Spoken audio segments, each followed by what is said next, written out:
Yo, what's going on? It is 1 p.m. here in Crystal Lake, Illinois. It means it's time for another live stream. Today is Wednesday, December 27th, 2023. Today is going to be, you know what? I should have said it like this. Wednesday.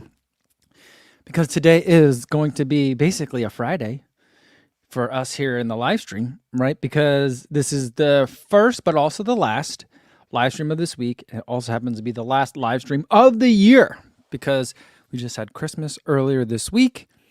Took some time off to spend and celebrate with my family. We'll do one live stream today, and that'll be the only one for the rest of this week because then it'll be New Year's Eve. I'm going to go see my sister and her family.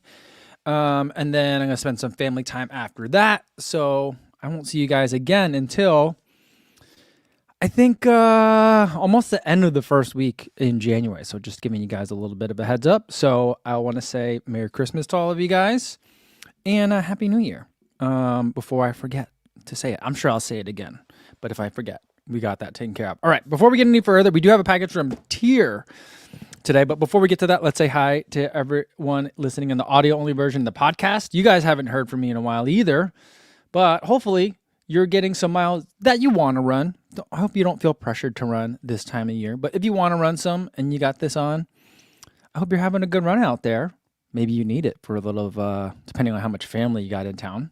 Because even if you love your family, it's good to get away for a minute, have some me time. Hopefully you're getting that right now. Or maybe you're driving. For me, an ideal situation a lot of times is when it's a long car trip, everyone falls asleep, then it's podcast time. So I'm hoping for a nice sleepy car full of passengers so you can listen to your favorite podcasts without anyone giving you a hard time. So that's what I wish for you guys. And for everyone watching this later but not live, who knows what time you're watching this, but whenever it is, you're listening to the number one running live stream to listen to as you're getting ready for the new year. Maybe you're wrapping up 2023. Maybe you're looking forward to 2024. Either way, welcome to you guys. All right. Let's see who we got here in the chat. Fart Butts is here. And Fart Butts says, Merry Christmas, everyone, and Happy New Year, too. I love it. And Cobalt Blue says something that a lot of people say. Cobalt Blue says, I used to think that the brand was said as individual letters, TYR. Yeah, I've asked them many times because I never thought it was TYR, but I did ask them 2 times. And because I didn't know if it was tire or tier, but it's Tyr. I think there's a Norse god that is named Tyr, and that's what it comes from. They do a lot of stuff in the pool, swimming-wise. They do a lot of stuff in the gym, and they've been in the run space for longer than I realized. And so I've met them. I've had meetings with them before virtually, but this is my first time meeting with them in person when I saw them at TRE this year. And yeah, so I'm excited to see what's in the box. All right, let's see what else we got here. We got Calvin Huang says, my wife got me a retro game emulator console for Christmas. Been playing Pokemon and the nostalgia feels so good. Oh, that's nice. You know what? There's really only like a handful of games that I'd really want to go back and play, I think. Because I never played the Pokemon games growing up. I think I was not quite the right age. I was a little bit on the old side for that. But games that would give me real nostalgia, other than playing like GoldenEye or something like that. And I did see on Netflix has games now too, which I think is interesting. There were some of the old GTA games that would definitely, scratch the nostalgia itch for me. But if there were a way to play Super Puzzle Fighter 2, does anyone remember that game? I feel like there was only like 3 people in the world that played Super Puzzle Fighter 2, and I was friends with all of them, and we kind of lived near each other during college. And we all kind of like lost a semester to that game. That was a good one. Jonathan Guyart says, yo, what's going on? Merry Christmas and soon to be Happy New Year. Glad I can make the last live stream since I'm off work today. I'm normally an audio-only listener. Well, welcome, Jonathan. Glad to have you here today. Awesome. And let's see. Akatsuki says, I'm developing my own Pokemon game on my spare time. Since you can grab the code, you can. Oh, interesting. Fartbutt says, I enjoy Super Puzzle Fighter 2. That was a fun game. It was really hard because I'm a little colorblind, but man, that game was just like visual craziness all the time, and I just loved it. As far as I know, the only way you can play it is if you have the old game disc and a PlayStation 2. Like I've never seen it like on an emulator, you know. Not that I really looked hard, but I'm just saying.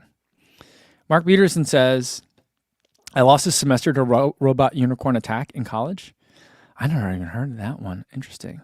Ku Vang knows what Super Puzzle Fighter is. He says that was dope.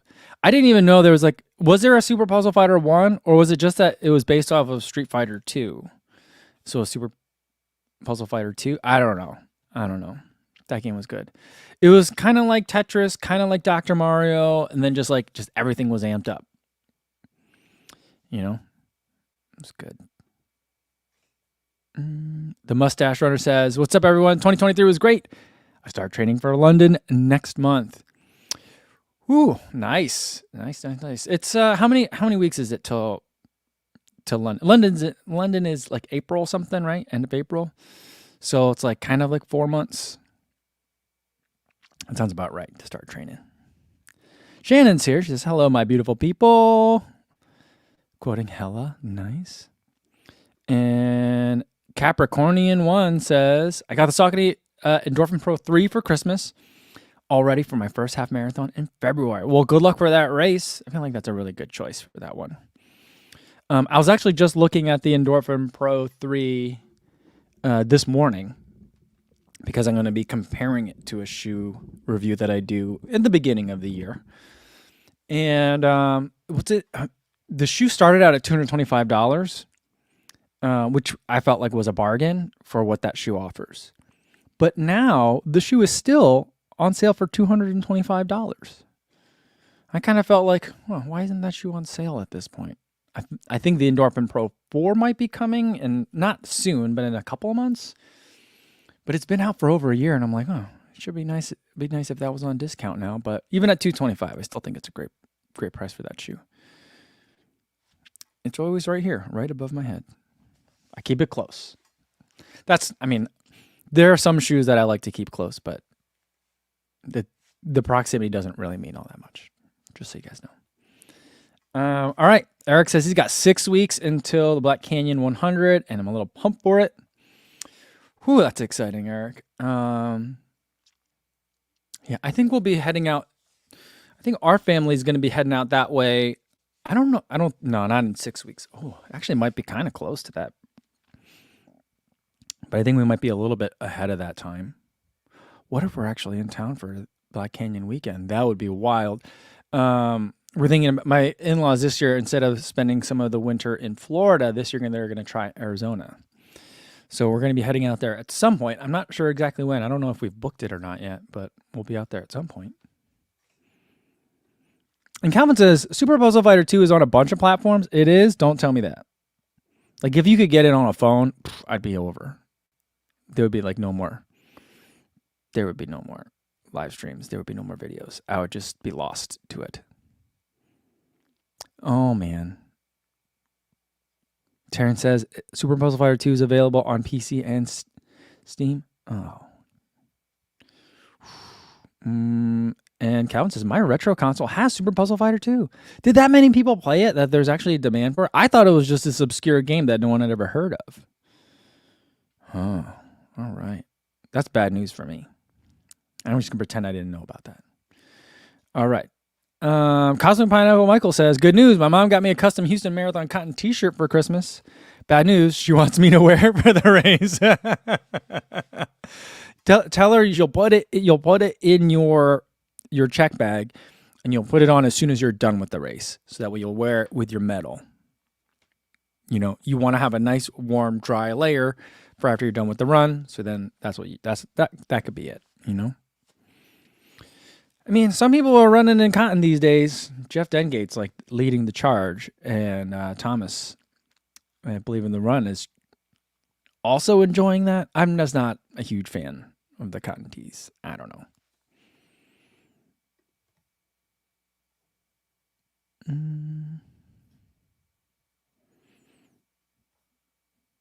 All right, let's see who else we got in here. We've got Dangburn said, I thought Black Canyon is in Colorado. No, it's in the what are the McDonald or the McDouglas mountain ranges, just north of Phoenix, right? Yeah, that's what I thought.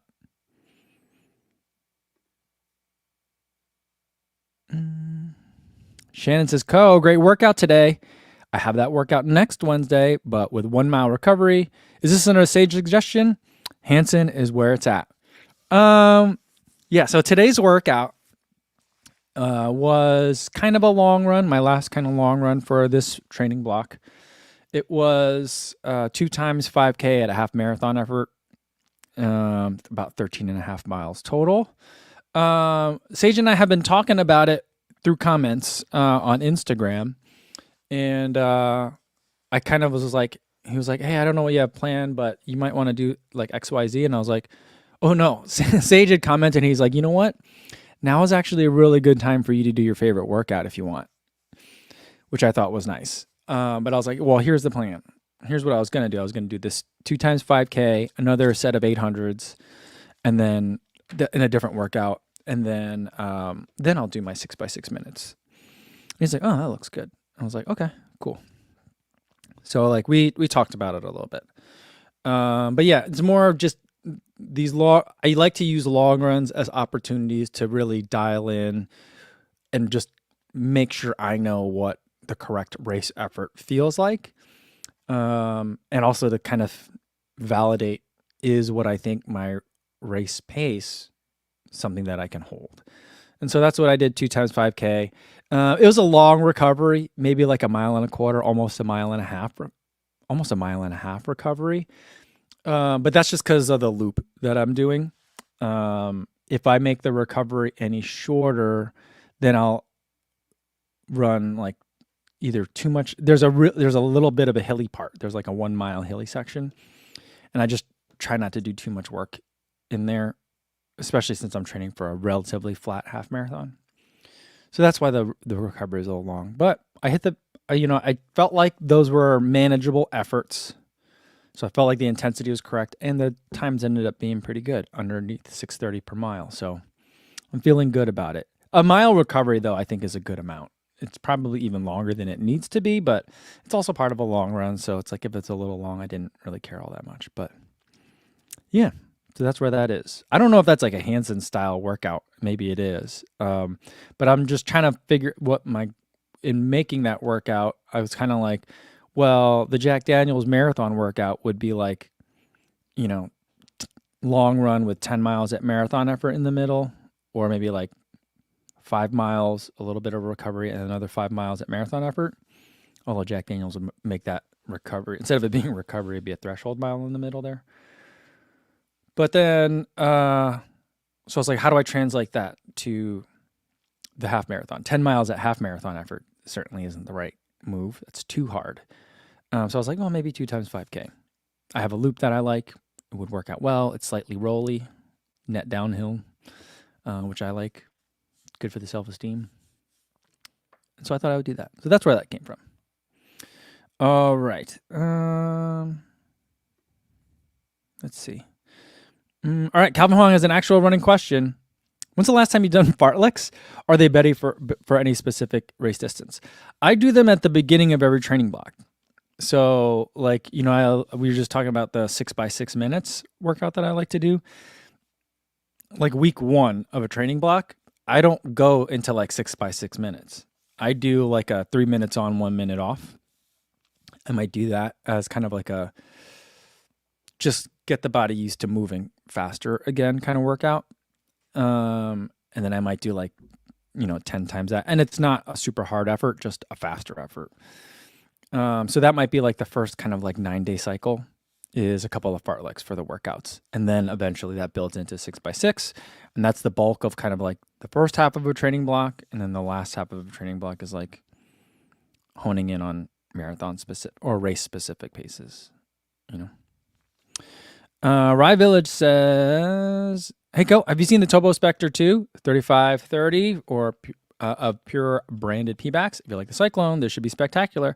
Yeah, I got a chance to preview it at TRE this year. They were really excited about it because they were like, we know you like the Cyclone 2. We think you're really going to like the Spectre 2 because we basically took the same thing but put it into our longer distance training shoe. So I like the idea. I never got to test the Spectre 1, which was interesting, but the Spectre 1 was a P-backs insert placed inside an EVA carrier. So those sometimes those are great, sometimes they're not. And I didn't test it either way, but I did like the Cyclone 2. So I'm hoping for that, like, all right, they've got the Cyclone 2 as their workout shoe, a longer run trainer, like tempo, a different kind of tempo shoe, and the Spectre 2. Does this mean that, in the next year they'll have a racing shoe? I don't know that they need one right away. I feel like they should just like really work on getting that Cyclone 2 or Cyclone 3 or whatever comes out next, and the Spectre 2 on more people's feet, because I feel like those are really good shoes. But I'm excited. I don't know when it'll come out, but I'm in pretty close. I say I have good communications with Topo, so and I'm, those are I like the team over there. I think they're doing good work. So I'm excited. I'm rooting for them.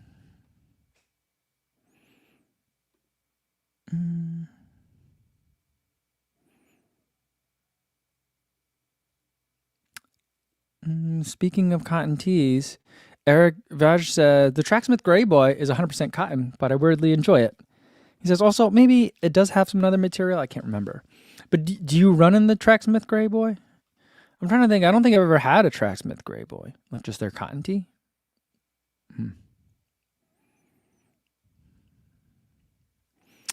And Fartbutt says, for the Houston Have, I can't decide what shoe to wear, New Balance Fuel Cell or Metaspeed Sky. I'm assuming you mean like the SC Elite from the New Balance Fuel Cell SC Elite version 3 or the Metaspeed Sky Plus. I mean, I really like running in the Metaspeed Sky Plus. I haven't run in a lot in it recently because I finished testing it a long time ago and there hasn't been an update. But last week I had a hard workout and I was like, I don't know if I can do it. So I busted my pair out.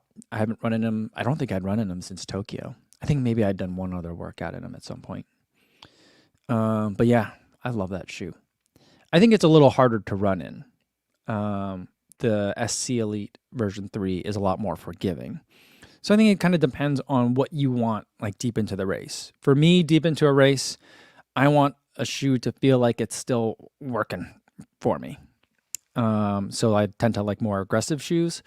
Other people, they feel like, as they get fatigued, their foot strike starts to get a little sloppy. So they want something that's a little bit more forgiving. So I feel like that's how I would choose for you. Also, I think it matters if you're doing the full or the half. If you're doing the half, I'd be more inclined to just go with the Metaspeed Sky. It's a faster shoe, a more aggressive shoe. And it's a half marathon, so not as much time on feet. But if you're doing the full, then some of that comfort at the end of the race may make a bigger difference. All right, Manor Runs, what's going on? It says, yo, what's going on? Co, I just watched your top max cushion for the year. You mentioned the Triumphs seem like they're shifting from max cushion to daily trainer. Where would the 19s fall on that scale? I'm trying to think. Is the 19 the one where it looked real bubbly? I think it is. The 19s I felt like they were a little bit, there was just more squishiness to it. I feel like the 21, or I have the RFG, so it's actually more like the 20, but the 20, I feel like, I think the 19 started that shift. Maybe it was the 18 that was still bubbly. The 17 was definitely really bubbly. It almost looked like, when you squeeze Play-Doh, I felt like that's what the 17 outsole looked like, midsole looked like. I think 18 looked that way too. 19, I feel like, was that where it started the transition? I'm trying to think. I don't think I have old Triumphs here in the house. But I think that's it. But I don't know. It just seems to be it's the main thing for me is, one, I'm seeing a lot of people running in the Triumph as a daily trainer. Even some people doing like not workouts but fartlek type stuff in them. And I'm also noticing that like the Triumph is just really nice for strides. And so I just feel like this is getting tuned a little bit differently than it could be given the foam. So I don't know. I'll have to see when the next one comes out, I think. Oh, the next one's going to have Peepa in it. Oh, am I supposed to say that? I don't know. I never met with Saucony, so I don't know. Next one's going to be real different, I think. Unless it's like is it going to be a variant? I'm not sure. Next one's going to change a lot anyway, so everything I just said about the Triumph could go out the window depending on what they actually put in it for the next year.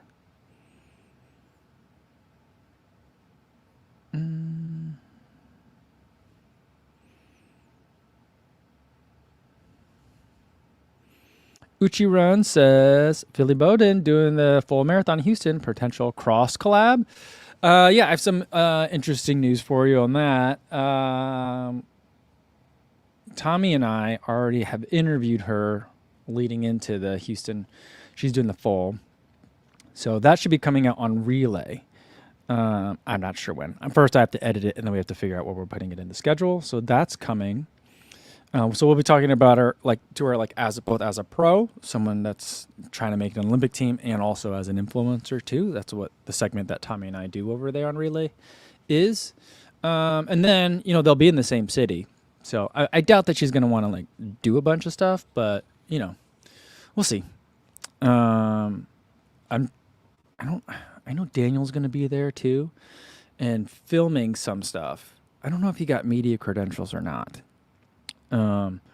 But I really just feel like Daniel should just follow her around and vlog the whole, going at the technical meeting, just like everything, even if he's not quote unquote allowed, just go, but who knows? I'm sure they have, I know that they have a lot planned probably already. I don't know, but I'm assuming.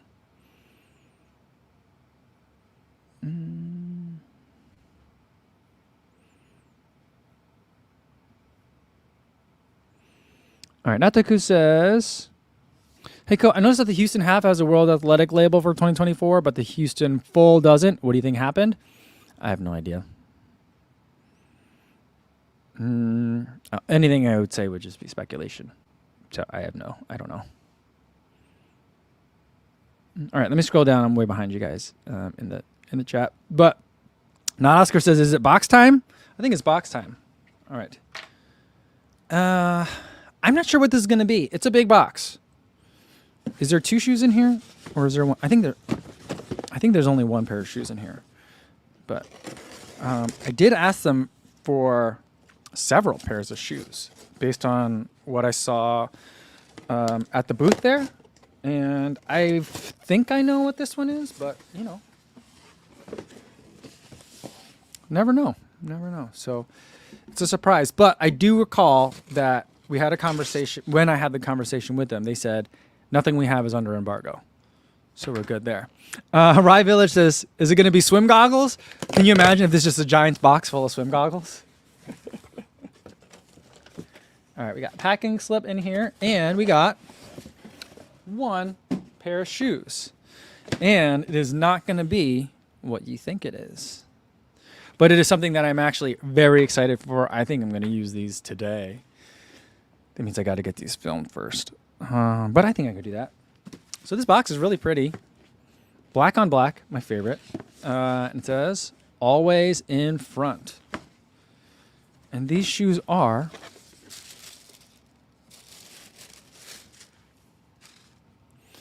These are the CXT1 Trainer.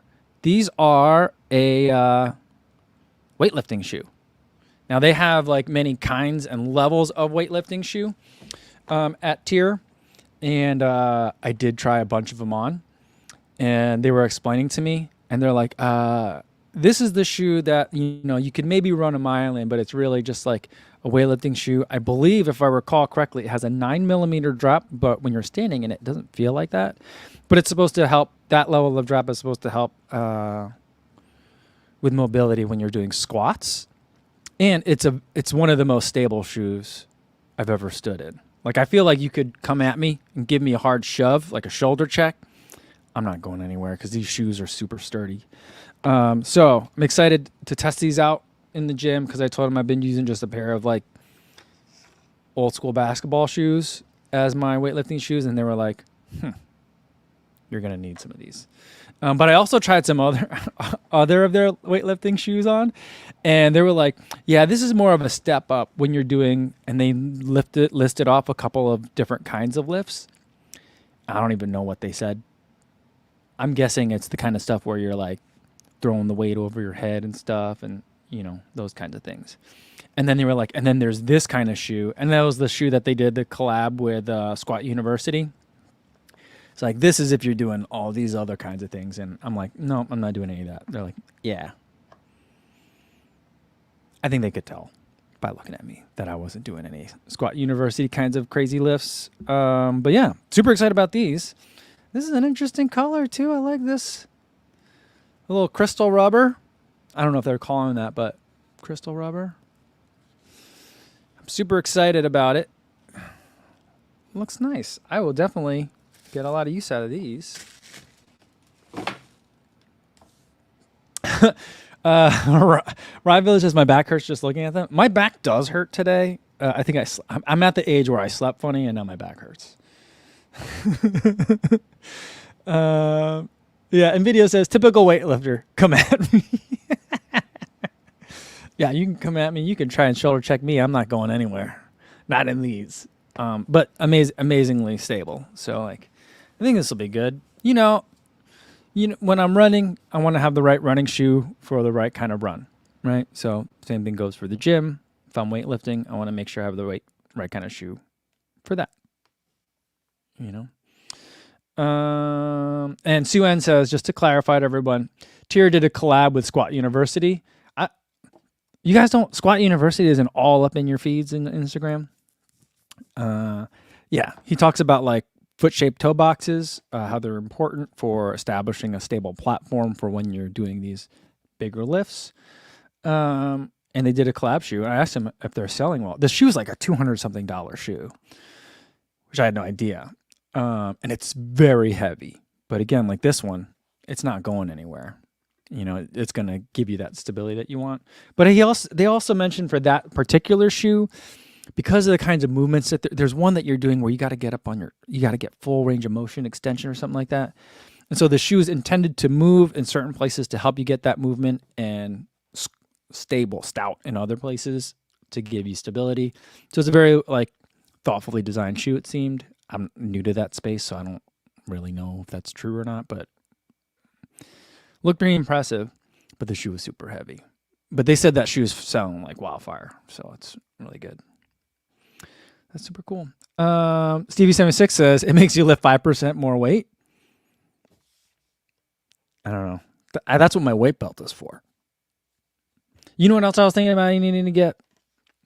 I think I need to get those wrist strap thingies because I don't have a lot of grip strength. And so some of the lifts that I'm doing, my hands get tired before my legs get tired.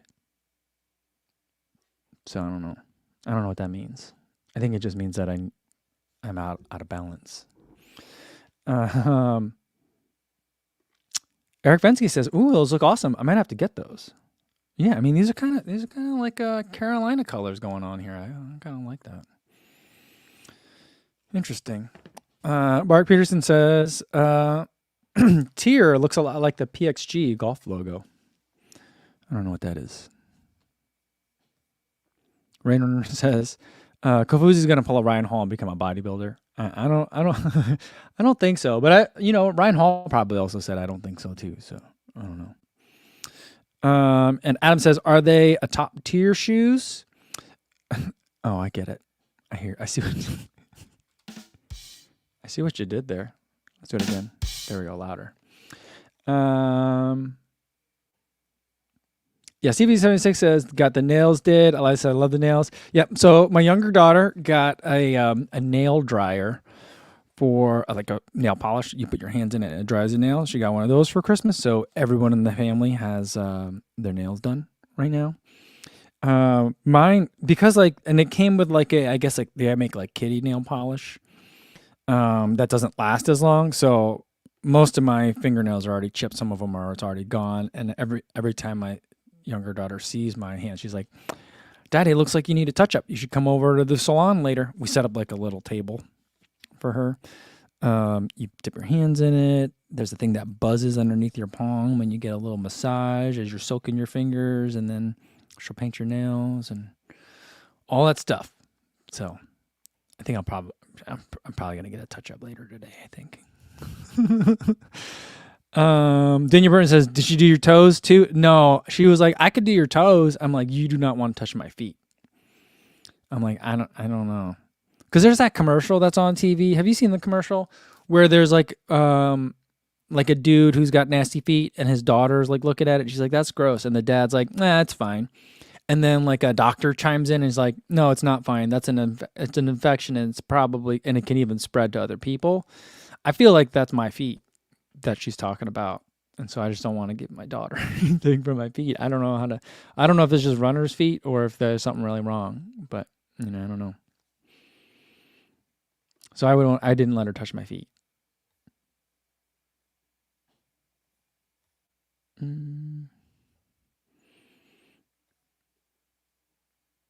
Alex Placencia says that, you know what though, the wrist straps will definitely help. You think? I feel like though, I feel like I'm going to look like a big poser going in there. If I've got a weight belt and wrist straps and these, and I'm only deadlifting what I would deadlift, people would be like, "Whew." But I don't know. Everyone got to start somewhere, right? And I feel like I almost hurt myself the other day because I almost dropped the weights. I just couldn't hold it long enough. I don't know.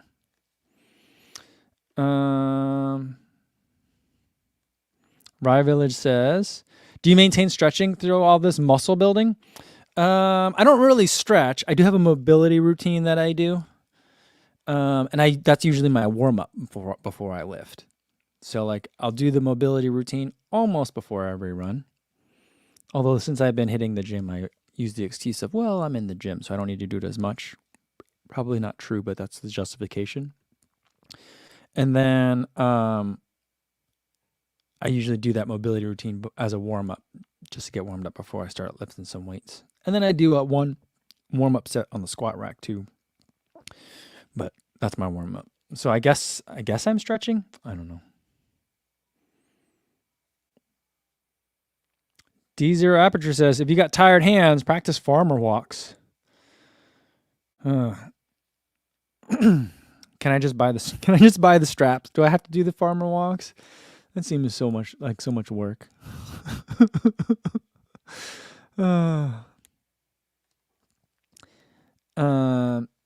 Martha says, "I just got a new regime of customized leg exercises from a new PT who's so great. My former one is taking a break. He worked in Eugene, so he knows all about runners' issues." Oh, that's nice. Very cool, Martha. And Kenneth says, "I have the lifting gloves with the wrist straps." Okay. I think I'm gonna get a pair. I don't think the straps are that expensive. Maybe they'll help me feel safer. I don't know. Stevie76 says, "Kofuzi in a cloud of lifting chalk." Well, I did used to use chalk. I used to be a pole vaulter, so we used quite a bit of chalk. And now my daughter's a rock climber, so chalk's always around me at this point.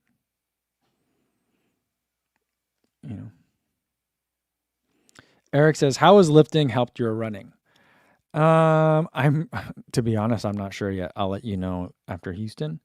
But I feel like it has helped me.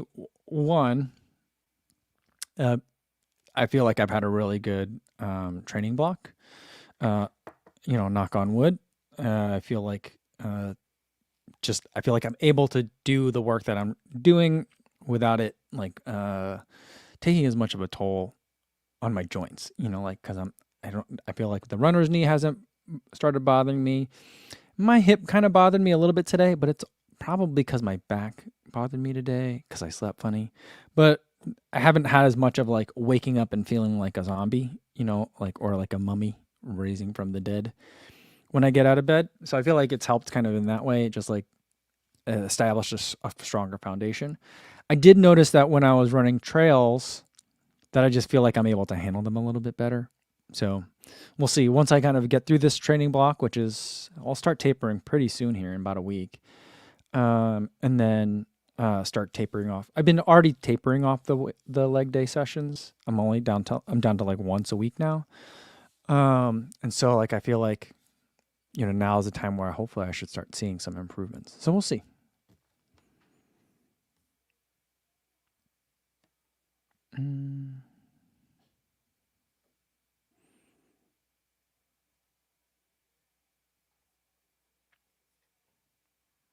Let's see. Eric says kettlebell and straps at home.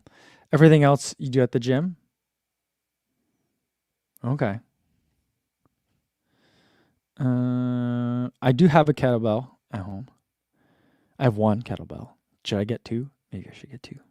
I don't know. Daniel Burton says, "Code, do you do core work?"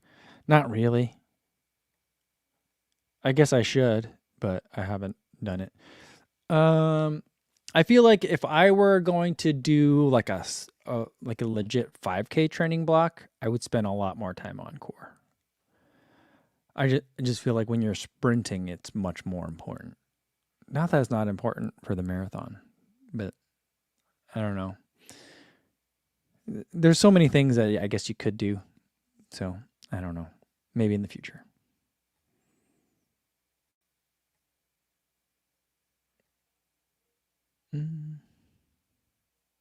Eric says, sorry, I meant bands, not straps. Oh, well. Okay. So you do kettlebells and bands at home? I have a kettlebell and I have many bands. I like that idea. Maybe I think I probably need more than one kettlebell though. Eric says, though, as a primary trail runner and someone who runs ultra distance, I can confirm that lifting has made my running more efficient and the climbs easier. I've taken 2 hours off my 50 miler in under a year. Whoa, that's a lot. But yeah, I think it really helps in the trails just because all the climbing. Yeah, I felt much better once I started hitting the gym when I was doing more trail running. But I was like, maybe it's a coincidence in terms of the time of year and how much running I was just doing generally. I don't know. But it makes me feel good and I don't hate it. I kind of like it now. So, yeah. And Alex Valencia says, I'm in between the Puma Deviate Nitro 2 and the Takumi Sen 9 for workout type runs. Any thoughts for someone who has never done workout type runs? If you've never done any workout type runs, I would say go with the Puma Deviate Nitro 2. It's going to be a little bit easier on you. And you won't notice really the difference in kind of like the top end speed. That would be the difference between those two shoes. It's got a little bit more cushion. It's a little bit more comfortable of an upper. It's not quite as like race aggressive. And I feel like that's going to be a really great shoe for workouts. The Takumi Sen 9 is also really great for workouts too. I don't think it's a bad choice. Between those two, there's not a bad shoe that you're picking. So I feel like both are great options, but if you've never had a workout shoe before, the Puma DV8 Nitro might be a nicer way to intro it. Rajkumar Rashinji says, I got an Evo query. Best of luck in Houston. Question, how many miles on the Evo? Will you review 100 miles on it? Thanks. I don't know that I'll do 100 miles on it unless I'm not, we'll see. I guess I won't decide if I'm going to do a 100-mile review on it or not until much after Houston. Because right now I think I've got less than a dozen miles on the Evo 1.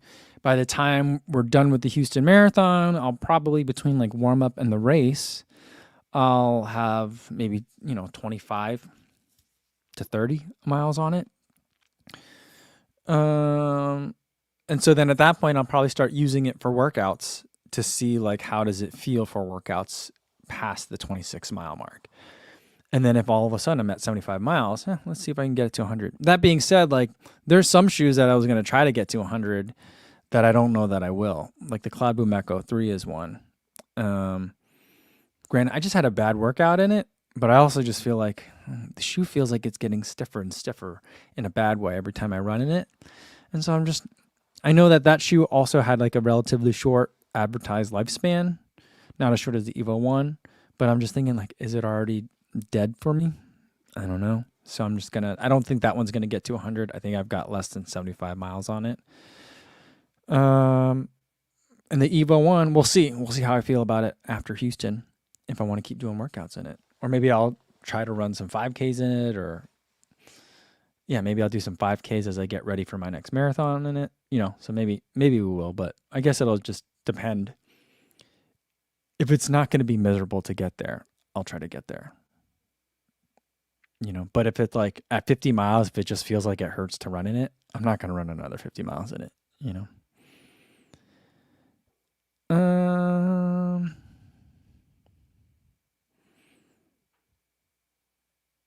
Martha says, I think all the new leg work will keep my legs from getting so stiff in late marathon miles or cramping up like they did in Chicago. Yeah, I hope so, Martha. I mean, kind of my very basic premise or line of thinking for incorporating in leg day is one, I tend to have like runner's knee, and my feet also tend to feel like they have bruises or something's poking them as I get deep into a marathon training block. And so I wanted to like hopefully remedy the joints and mobility issues that might be causing some of those things. And the other thing was, like I felt like, I was getting as much power as I could out of my body. So if I want to get any faster, I need to get more power with each stride. And so if I want more power, there's a couple of things that I could do. One of it was make the muscles more powerful. The other is working on some fast switch stuff, which I haven't really approached yet, but I've been focusing on the muscle part. So that's kind of the thinking for me. I don't know if that makes sense.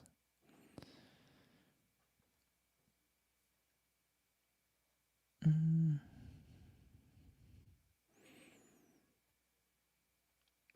Adam says, you know what? We lose muscle mass as we age. Sarcopenia. Older athletes need weights and power to slow this process. That too.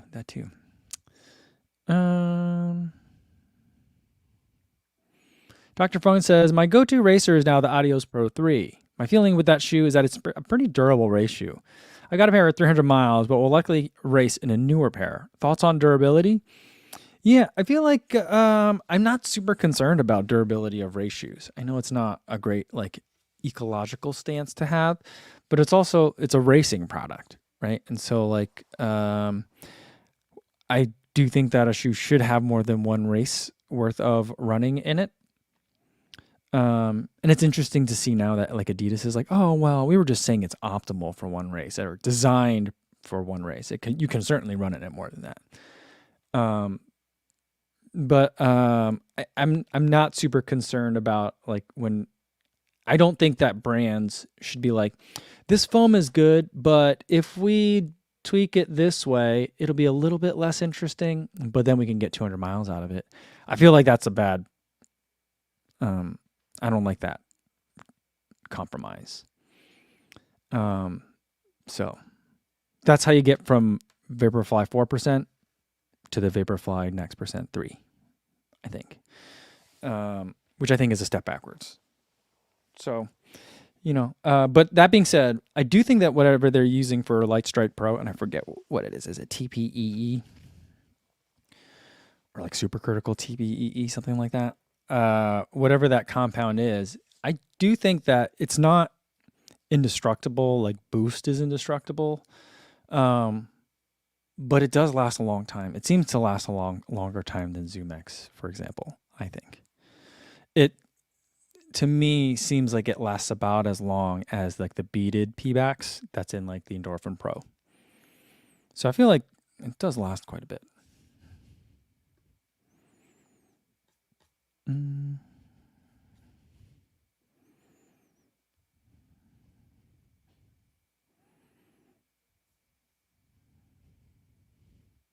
Kenneth Pfaff says, you should still do a review of the Evo regardless of mileage so we know end of life of the shoe. Okay. Well, I'll just keep using it. I'll race in it in Houston. And then I'll just keep using it as a workout shoe until I feel like, I don't know, until I start feeling about it what I feel about like the Collab Boom Echo 3, where I'm just like, this started out really great and now I don't want to work out in it anymore. So I think I could do that. I think that'll be an interesting enough video for people too.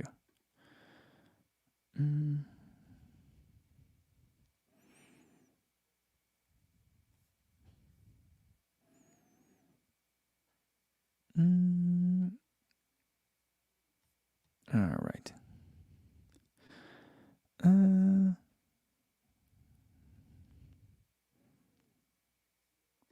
Jody Beck says, shoe question. Is there any inside info on whether we can expect to see an upgrade of the Sky Plus this year? I think it's safe to say that there will be an upgrade from ASICS this year in the super shoe space. I don't know what that is. I'm trying to think if I've seen anything. I don't think I have. I've seen many prototypes. It was really fun. When we were in Boulder, because like ASICS did like the Gel Cayano Summit, so they had a bunch of retailers come by. They had a bunch of influencers come, media, and then they also had some of the pros come in, and we did all like the media stuff, and there was like a panel and all the stuff, and then we were all kind of just, it was at a brewery, so we were all sitting around just like chatting, and then all the pros started like whipping out their phones and showing us the shoes that they've been running in. There's some weird stuff. I don't think I can tell you about any of it, but it's pretty fun to see and hear them talk about which ones they liked and didn't like, and which ones like they were like, oh, you didn't like that one? I thought that was great. So that was a really fun conversation. So they're ASICS is definitely doing a lot of stuff, and it's an Olympic year. So I feel like everyone should be updating. I think all the brands are going to be updating their super shoes in 2024. I'm not sure about the Endorphin Elite. I don't know anything about Saucony, but from what I understand, I think the Endorphin series, the Pro and Speed, should be getting updated. I think ASICS race shoe. I don't know what they're even going to be called. I remember asking someone. I don't remember the answer. That's why I'm such a bad journalist. Not that I'm a journalist. But I remember asking someone, is it going to be Sky Plus 2? I'm like, please not Sky Plus 2. Or is it just going to be Sky 2 and no plus, no more pluses? Or is it they're just going to skip to 3? And I don't remember. I think I got a hedged answer. I don't think it was decided. I think that's what it was. It wasn't decided yet when I asked. So there'll be something. I don't know what it's going to be called. I don't know what it's going to be like. But who did I talk? I talked to someone who was already running in it. They were happy. I'm trying to remember. Oh, so many fuzzy memories. I don't know. Whenever I hear something's coming later or you can't talk about it yet, I just shut my brain off. But yeah, there is something coming. I just don't know what, and I don't know when. It'll probably be before the trials. So,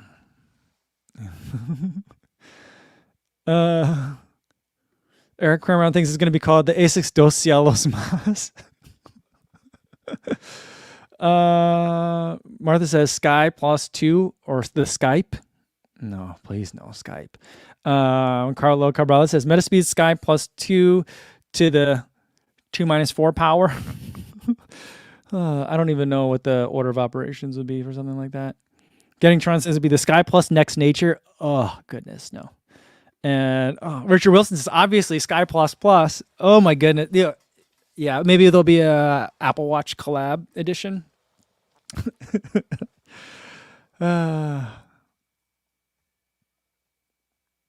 Jody Beck says, could be like Ed Sheeran and another mathematical symbol, maybe? Is that what he did? I don't know. And Eric says, we could do this all day. I don't know. Daniel Burton says it should be the Sky Power 3. Dr. Fung says it should be the Metaspeed Stratosphere. Take your guess says Metaspeed Sky Plus 2. This time in person. Oh my God. I like this one. Manaverse says Sky Plus 2 into the Skyperverse. I like that one. Usama says Sky Plus Max. I like Sky Plus Max. That's a good one. Calvin says Metaspeed Sky 2 Flight Phone Boogaloo. Oh man. Shannon says just make it Prince's symbol, the Metaspeed Prince. If it were purple, that'd be pretty nice. I think I'd like that. Yeah. That was fun, guys.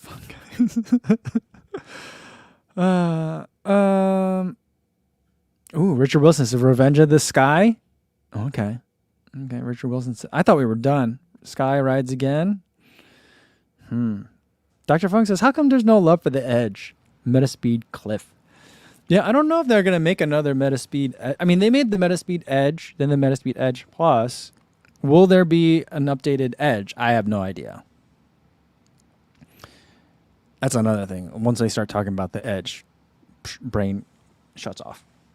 I mean, the Edge wasn't a horrible shoe. It just, I don't, it doesn't suit my mechanics, and it just felt very firm to me. I didn't love that shoe. So it'll be interesting to see if they update that one. Cause like, here's the funny thing. So like, Asics did the Metaspeed Edge and then the Metaspeed Sky, and it was like, which one's the marathon racer? Well, if one's a marathon racer, then what do you do with the other one? And it's just like, well, for me, I was like, well, I can use the Metaspeed Edge for like 5K racing because it feels like it helps with very quick turnover. It's very planted. It's more stable. So like, there's ways I was just like, well, maybe one's a half marathon racer, one's a marathon racer. Because why would they make two? And now every brand seems to be making two different marathon super shoes that suit different cadences, gaits, running styles. So it's like you got Alphafly Vaporfly, Endorphin Elite, Endorphin Pro, Metaspeed Sky, Metaspeed Edge. Are they the only ones? No, I mean, well, you got. I guess you kind of have like Adios Pro, Adios Evo, and then Prime X. And that's a little bit of a stretch. But I don't know. I think we've been at a point, I think, for at least a year now, where it seems like there are a lot of really great racing options, and the best one, there's no more. This is the best one. Hopefully, it works for you. There's a best one. Which one that is depends on what you like and what works for you. So I think that's a good thing.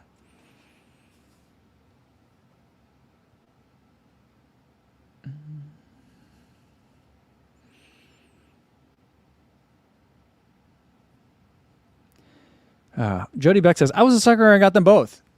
Sky Plus for the half marathon, and use Edge Plus for speed work and 5K. I feel like that is how a lot of people end up using it. And I just think that the way that the shoes are set up, it kind of lends itself to that too. I wouldn't say you're a sucker. I don't think that but I just feel like, every time I think about the Puma DV8 Nitro 2, I'm like, you know who should make a shoe just like this? I just basically think every brand should make a shoe like the DV8 Nitro 2. It's a good one. Can you imagine if the Magic Speed 3 felt like the DV8 Nitro 2? That'd be great. Or maybe the Metaspeed Edge could feel like that. I don't know. But then it really wouldn't be a racing shoe anymore. The question is, do they still want to give it the Metaspeed name? I don't know. I don't know. I don't know if they sold a lot of units for that. I bet you the Metaspeed Edge has regional popularity. Like different regions of the world might really like it, and it's just not popular in the U.S. I don't know. Daniel Britton says, I love the Edge for the track. I can see that, though. For fast stuff, it feels lower to the ground, but it's got carbon pop. On the turn of a track, I feel like that stability would be nice. Rye Village wants to know, can running shoe designers become known? Do they jump from one company to another? Yeah, I mean, I wish there was something more like that. Like, if you've ever watched, wear testers, where they go into, the history of shoes and who designed them, I know teams designed these shoes, but, who was a lead designer, who was driving the vision, who was the one saying yes to things and who was the one saying no to things, like those kinds of, there's someone at the top that's making those decisions, And so I would love for that to be more well known. But it seems like the only time I know about, I learn about oh, this person was a designer on something is when they're two companies removed, And so it's just oh yeah, well, this person is at this company now, but they were at this one for a while, and they got there because they did work on this other shoe. And I'm like, oh, that? Okay. So it's just always, it's never oh, this is the designer of, I mean, there's product line managers, but I think that's a little bit different than the designer of, or is it? I don't know. I guess I never have really dove in deep enough to really discern that. But, I think some brands have more movement than others. But I also feel like it's kind of a lot of car design And maybe I just not. Maybe car designers are well known, and I'm not deep enough into that culture to know it. But like, I don't think of a Chevy being like, oh, that's a John Smith Malibu, and you can tell because then when he went to Nissan and started making Altimas, that design language kind of came with him. Like, I don't know if there's a situation like that, and I think brands probably work hard to kind of prevent that, for better or worse. You know.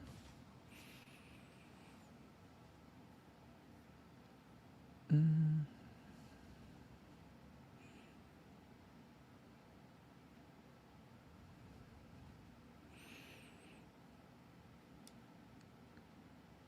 One time he says, Jody Beck is an AI bot who works for ASICS.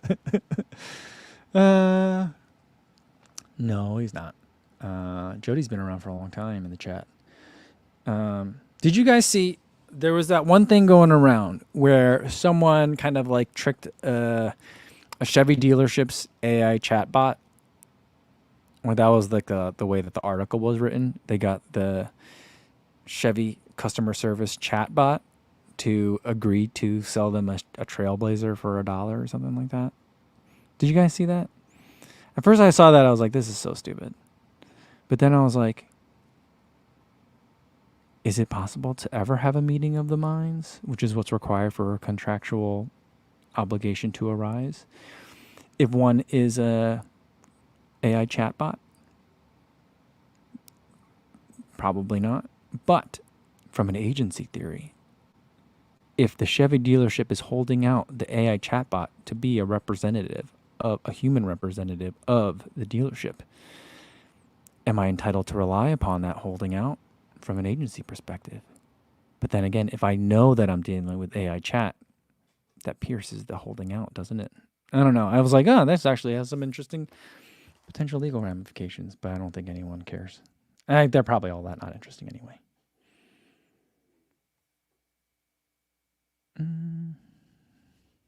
Yeah, Richard Williams says, I don't think that chatbot thing was an enforceable contract. It clearly wasn't, because the person knew he wasn't dealing with, like, you know what I mean? So, yeah. CV76 is, hey, we're talking about contract law. Can we get some CLE for this? No, not this time. Not this time. I don't know. And Martha says, you know what? All these bots, it's really just the BAA spying in here. They're infiltrating. They're infiltrating for sure.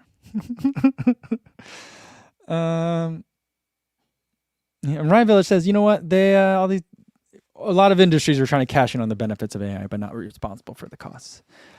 I think that's how people use technology, though.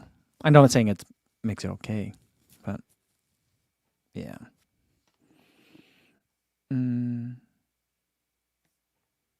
There was something that I was thinking about. There is someone in the legal world whose last name is actually Loblaw, and I'm trying to think about where it came up. I was reading an article about something. Was it about election law or something like that? I was reading an article, and they were saying, like, they were quoting someone, so-and-so Loblaw. And I was like, wait, what? Because if you guys are Arrested Development fans, there was the Bob Loblaw law blog. Do you remember that? Like Bob Loblaw? Scott Baio's character? There's an actual person in the legal community named Loblaw. And I was just like, oh, I tried to look up that person. It's like something Loblaw, and I looked up Lawblog to see if that person had a Lawblog, and they don't. Well, or maybe they do, but like the SEO is just giving me Scott Baio content, you know?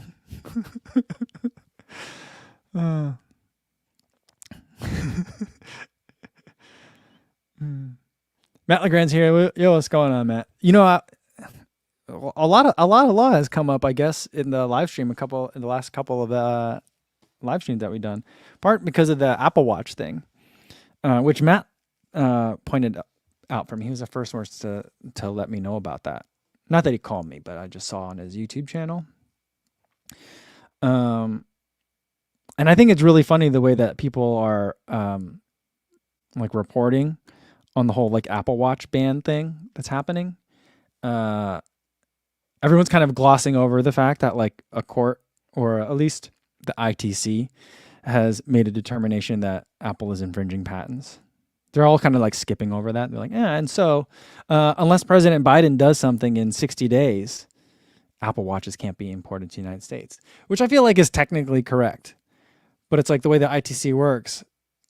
It's an Article 1 federal agency. And so, like, I guess somewhere in the regulations, the executive has the authority to overrule. And I'm guessing the instances where you would do that would probably be related to national security. You know, like if there was someone said like these like health saving devices during a time of national emergency, you know, violate a patent, and you say like, well, we need to be able to, I don't know. I don't know enough about that. I guess I don't know that much about the ITC. But it's weird they're saying like, President Biden decided not to overturn the ITC's ruling. I'm like, you think that he's going to sit there and review the merits of an ITC determination of a patent infringement? Anyway, I'm surprised. The biggest thing that surprised me that Apple just hasn't settled at this point already. But I don't know. It's an interesting situation. Oh, okay. Sega Dreamcast says U.S. Court of Appeals for the Federal Circuit. The Federal Circuit got involved. Just stayed the ban. Gives the government till 1:10 to respond. Interesting. All right. CV76 says at this point we've got to have at least about like half a CLE of ethics credit. That's funny.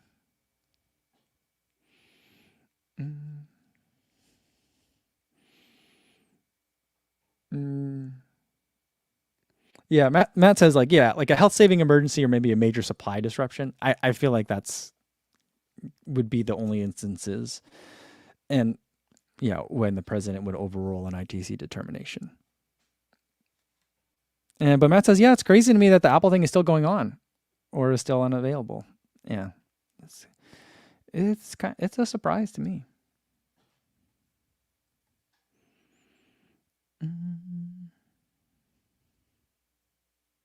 Oh, Martha says, what's CLE, please? I only know as an airport ID for Cleveland. CLE is continuing legal education. And so, at least in Illinois, every state does it differently, but in Illinois, you have to update it like every 2 years. And at the end of that 2-year period, everyone's always like trying to struggle to get enough continuing legal education credits. And a lot of times you try to find places where you can get it for free because you don't have to pay for it. And so I did a lot of public speaking that way. I used to do a lot of CLE talks. So,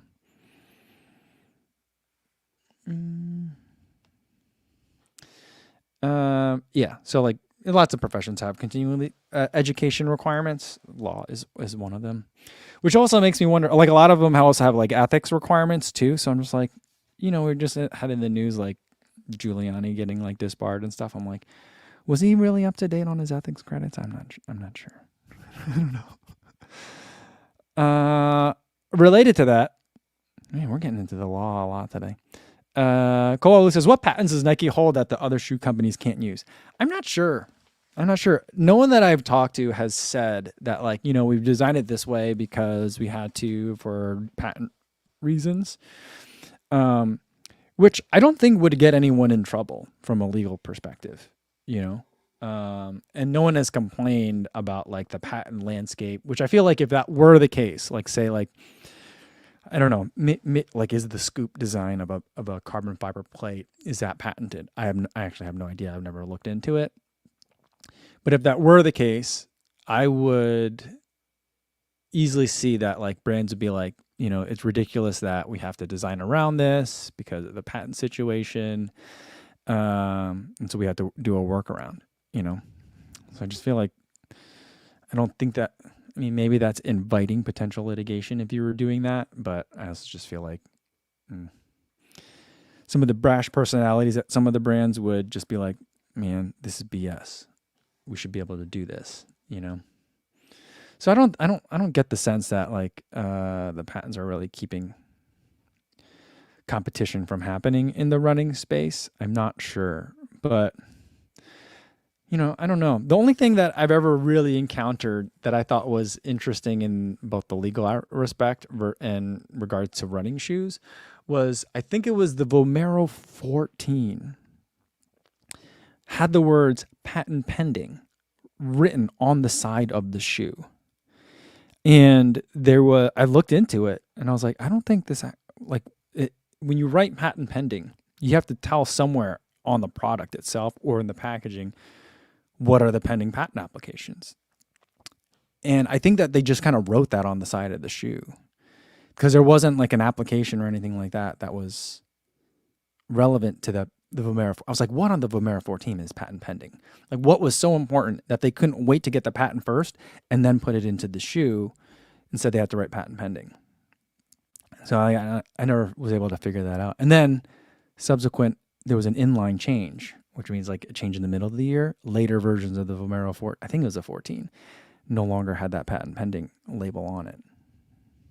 I don't know how that one got through. Or maybe I don't know. That I remember that being a thing a long time ago.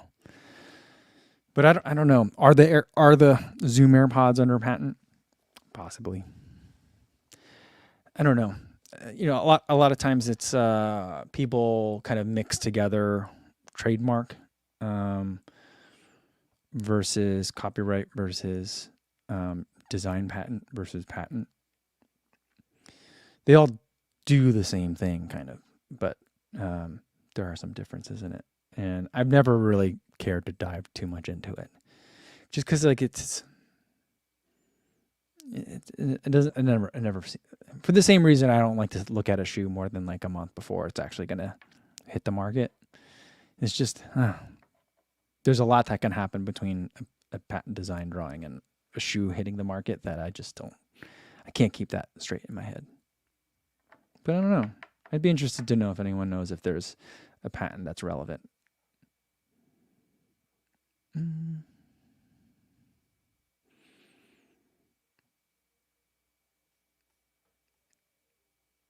Rye Village says, sometimes the rubber and foam formulations are patented.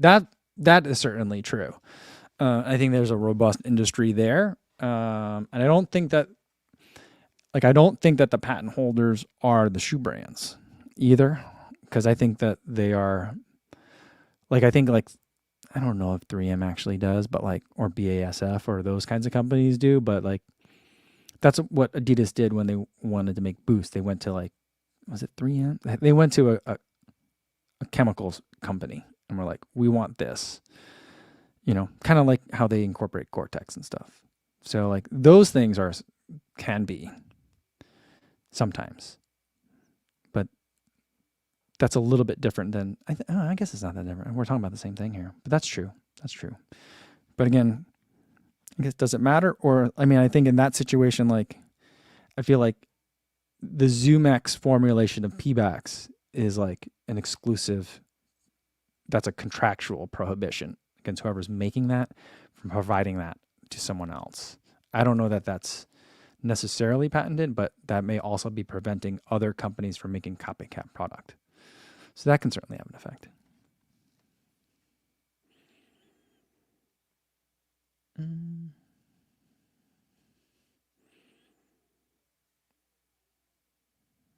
Oh, Martha says, oh, look at this. I got a patent for some yoga slippers / gloves about 20 plus years ago, which Lululemon liked and almost produced, but then they backed out. Whoa, that's wild, Martha. Huh. My camera's giving out. It's not giving out, but it just did that thing. Yeah. So, but I think that's a good time to end it for today. We're already hitting the hour and 10 minute mark. And I think that's a good time to end it for today. This is going to be the last live stream of 2023. I'll see you guys again, I think in the middle of the first week of January. After the new year, I'm going to be spending a couple extra days with my family, so I won't be able to do any live streams. So I think it'll be maybe that Thursday or Friday. So I think maybe a week from now, a little bit more than a week from now, I'll see you guys again. I'll post it in a community post and let you guys know when we're going to do another one. Then we'll have more unboxings, more good times. We're going to bring some guests on and play some more games. So I'm going to reset, get ready for 2024 and have a good year. For those of you out there getting ready for races, good luck in your final weeks of training. And be safe out there, everybody, and have a happy new year. Thanks.